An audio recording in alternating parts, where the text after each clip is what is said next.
Student, today we will start the chapter 1 of history: how, when and where. This is a timeline that showed different events of the history.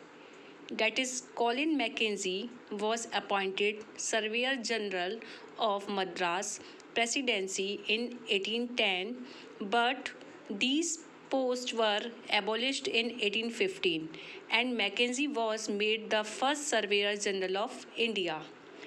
In 1817 CE, James Mill published a history of British India. In 1821 CE, first proper geological map of Hyderabad region made by Dr. S.W. Voysey. In 1813 CE, Sir George Everest appointed Surveyor General. In 1849 CE, calculated the height of Mount Everest.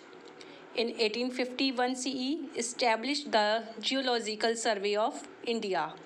And last, 1857 CE, began the First War of Independence. Importance of dates. कुछ events की dates हमारे लिए एक milestone का काम करती हैं, जो हमेशा हमें याद रहती हैं.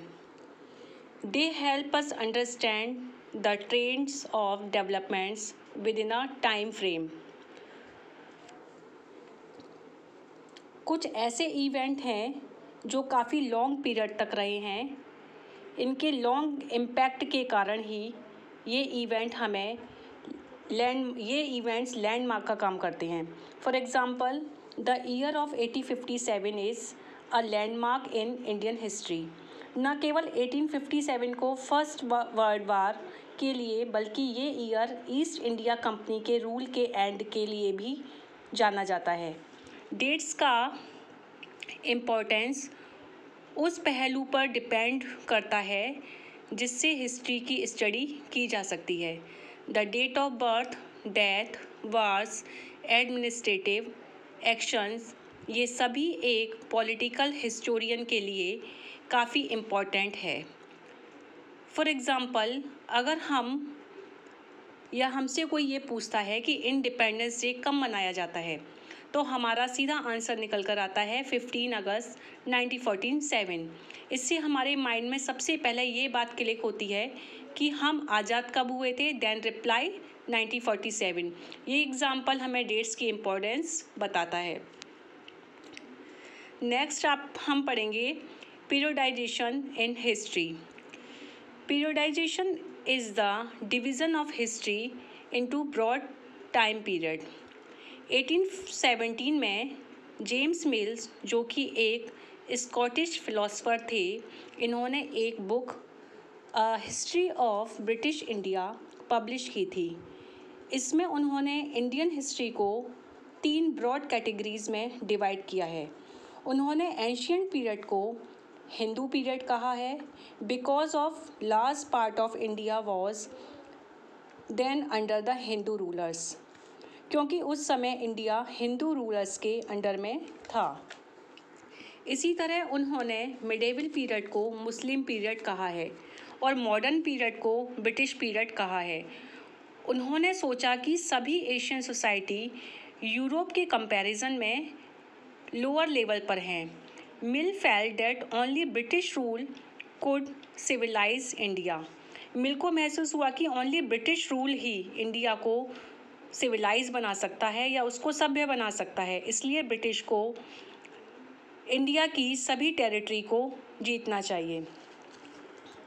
Moving away from British classification, historian have divided Indian history into ancient, medieval and modern period.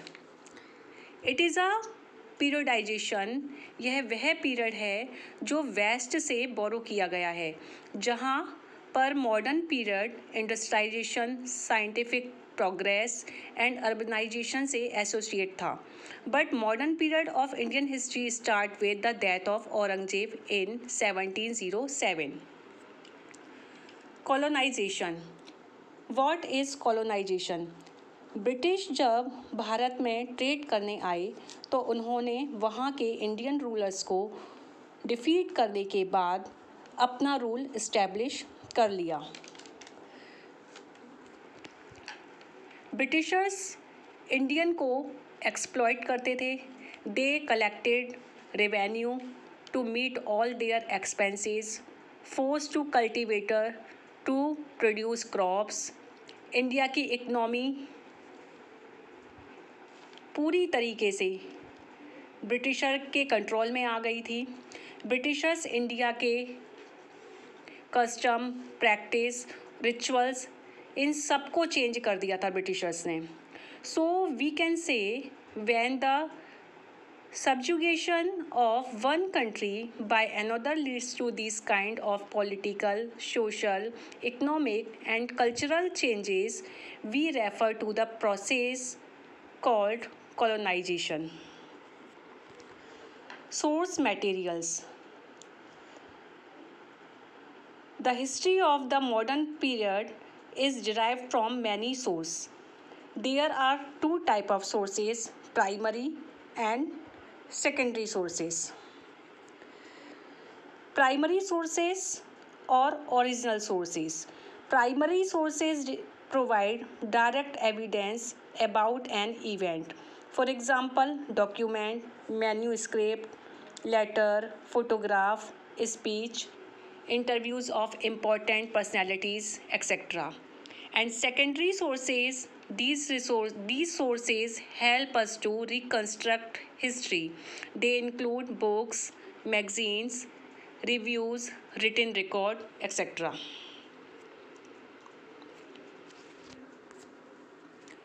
Survey. Colonial administration में सर्वे करना भी इम्पॉर्टेंट हो गया। ब्रिटिशर्स ने सर्वेयर को अपॉइंट किया जिससे कि सर्वेयर्स सभी रीजन की इकोनॉमिक एंड सोशल कंडीशन की रिपोर्ट दे सकें। ये रिपोर्ट ब्रिटिशर्स को सभी रीजन की इंफॉर्मेशन देने में हेल्प करती थी और ब्रिटिशर्स इस रिपोर्ट से एडवांटेज उठा पाते थे। From the end of 19th century, census operation were held every 10 year.